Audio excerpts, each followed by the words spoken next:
안녕하십니까. 화요일 아침 여수 MBC 뉴스투데이입니다. 정체를 알 수 없는 해외 배송 우편물 관련 신고가 광주와 전남에서도 160건 넘게 접수됐습니다. 광주 전남 경찰청에 따르면 지난 21일부터 어제 오후 3시까지 접수된 위험물 의심 해외 배송 우편 신고는 광주 78건, 전남 84건으로 잠정 집계됐습니다. 이 가운데 158건은 경찰 특공대에 의해 안전하게 수거돼 종결되거나 오인 신고인 것으로 확인됐고 4건은 현재 경찰이 안전 조치를 하고 있습니다. 경찰은 나머지 4건도 정황상 위험물일 가능성은 높지 않다고 판단하고 있습니다. 전국 각지에서 현재까지 2천여 건이 넘는 위험물 의심 우편물 신고가 접수된 바 있습니다. 한때 악취와 환경오염으로 몸살을 앓았던 여수 도심 연등천에서 천연기념물 수달이 포착됐습니다. 연등천뿐 아니라 순천과 광양 지역에서도 수달이 발견되고 있는데요.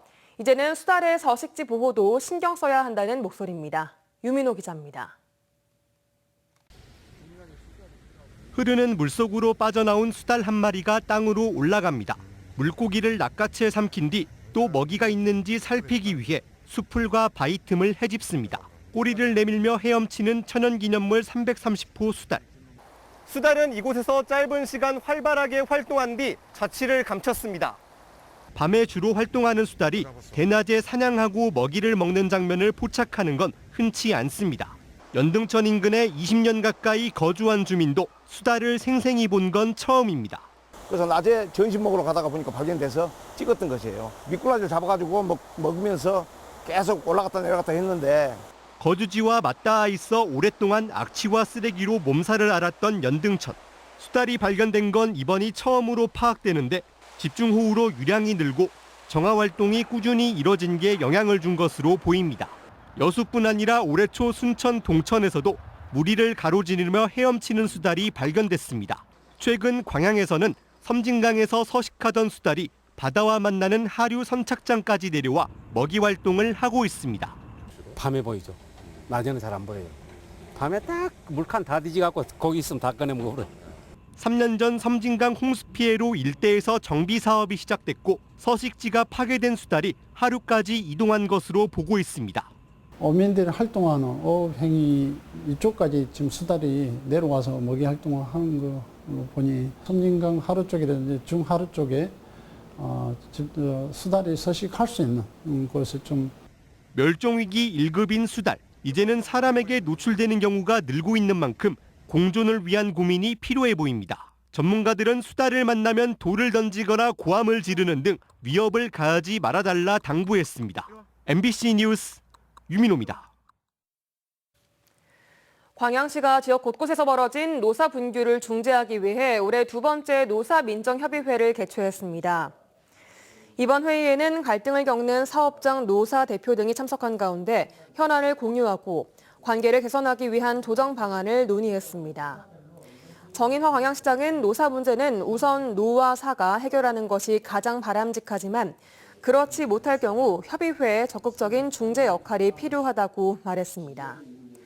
현재 광양 지역에서는 포스코 하청업체들의 인단협 문제와 전면 파업, 플랜트 건설 노조 부분 파업 등 산업 전반에 걸쳐 노사 갈등이 이어지고 있습니다. 여수 웅천 생활형 숙박시설 용도 변경을 두고 시민 토론회가 추진됩니다. 더불어민주당 여수갑 지역위원회, 여수시, 여수시의회와 공동으로 여수 웅천 생활형 숙박시설 용도 변경과 관련해 시민 토론회를 통한 여론 수렴 과정을 거쳐 결정하기로 의견을 모았다고 밝혔습니다.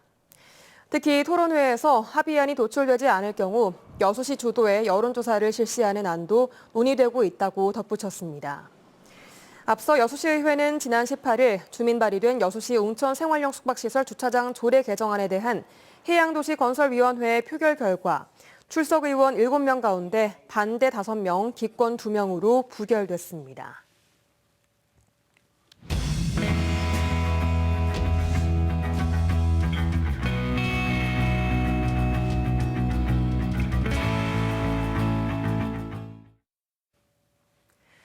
얼마 전 60대 택시기사가 여성 승객으로부터 성추행 피해를 당했습니다.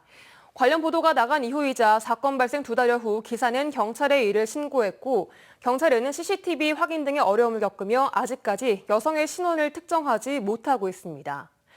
그런데 피해 택시기사가 사건 발생 당일 파출소를 방문해 사건을 문의한 사실이 재조명되면서 경찰의 대응이 아쉽다는 지적이 일고 있습니다. 강서영 기자입니다.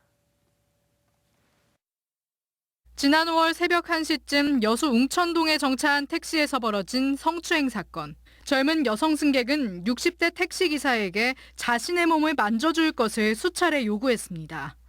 택시기사의 완강한 거부에도 승객은 기사의 팔을 자신의 몸 쪽으로 잡아당겼습니다. 아니라고 그냥 만들면 달라고. 그러면 안 되지. 제가 이렇게 하는데. 안 돼. 하지 마. 아저씨 팔 아파, 어깨 아파 지금. 이 사건으로 트라우마를 겪은 피해 기사는 최근 40년간 다닌 직장을 그만뒀습니다. 그리고 보도 이후이자 사건 발생 2달여 후인 지난 17일 경찰에 고소장을 제출했습니다. 경찰은 가해 여성을 추적하고 있지만 아직 여성을 찾진 못한 것으로 드러났습니다. 사건 발생 시일이 지난 시점이라 CCTV 확보와 확인에 어려움을 겪는 것으로 나타났습니다. 현재까지 수사 중에 있습니다. 그래서 아직 찾지 못하고요. CCTV를 좀 확인해야 되니까 그게 좀 시간이 많이 걸린 것 같습니다. 뒤늦은 수사로 가해 승객의 행방이 묘연해진 가운데 피해 기사가 사건 직후 곧바로 파출소를 방문한 사실이 재조명되고 있습니다. 초기에 사건을 접수해 범인을 특정할 기회가 있었다는 겁니다. 피해 기사는 사건 당일 블랙박스 영상을 확보해 여수 쌍봉 파출소를 찾았지만 경찰은 성추행 피해 구제를 안내하긴커녕 블랙박스 영상을 확보한 점을 칭찬하기만 했다고 말합니다. 경찰에서도 잘했다고 그래요, 저보고. 아유, 기사님 참 잘하셨네요. 이 정도면은 걱정하지 마시라고. 전문가들은 이 같은 사건의 경우 조속한 초기 대응이 범인 검거에 중요한 역할을 한다고 말합니다. 대개 해결된 사건은 대체로 사건이 일어난 시간이 한 24시간, 48시간 이내에 범인이 검거되거나 신원이 확인된 경우들이라는 얘기거든요. 증인도 없어져 목격자도 없어져. 뒤늦은 경찰 신고와 함께 가해 여성의 신원과 행방이 묘연해진 남성 택시기사 성추행 사건. 사건 당일 파출소를 찾은 택시기사에게 적극적인 피해 구제가 이루어졌어야 했다는 아쉬움이 제기되고 있습니다. MBC 뉴스 강서영입니다. 포스코 퓨처엠이 어제 광양 율촌 제1산업단지에 전기차 배터리용 양극 소재 공급을 위한 6,834억 원 규모의 설비 투자를 공시했습니다. 이번 투자로 연 5만 2,500톤 규모의 양극재를 추가 생산할 수 있게 됐으며 오는 2025년 10월까지 증설을 마칠 계획입니다. 한편 포스코 퓨처엠은 2분기 매출 1조 1,930억 원을 기록했고 지난해 같은 기간보다 48.5% 증가한 것으로 집계됐습니다. 여수광양 항만공사가 광양항 북측 배후단지 조성공사에 들어갔습니다. 이번 공사는 복합 물류 제조시설 용지 약 11만 제곱미터 규모로 동서측 배후단지 소진에 대비하고 최근 급증하는 입주 수요를 해결하기 위해 추진됩니다. 항만공사는 지난해 여수지방해양수산청과 협약을 맺고 지난 2월 사업 실시 계획 승인을 받아 본격적인 공사에 들어갔습니다. 기존 배터리 드론의 짧은 비행 시간을 보완한 하이브리드 드론이 개발되면서 섬 지역 무인 택배가 활성화될 전망입니다. 유인도만 250개가 넘는 완도군이 시연회를 갖고 드론 배송 활성화를 모색하고 있습니다. 신광하 기자가 보도합니다. 구급약을 매달고 항구를 떠난 드론이 바다 건너 목적지에 도착해 약상자를 떨구고 되돌아옵니다. 휘발유와 전지를 동시에 사용하는 하이브리드 드론입니다. 최대 풍속 초속 14m, 시간당 10mm의 강우에도 최대 시속 70km로 최장 3시간까지 비행이 가능합니다. 비행 시간을 획기적으로 늘렸고 3시간 이상, 그다음에 많은 무게를 들 수 있는, 그중에서도 특히 저희들 하이브리드 드론은 병렬식이라고 해가지고 4개인 비행 날개를 6개로 늘리면 최대 30kg의 중량물을 운송할 수 있습니다.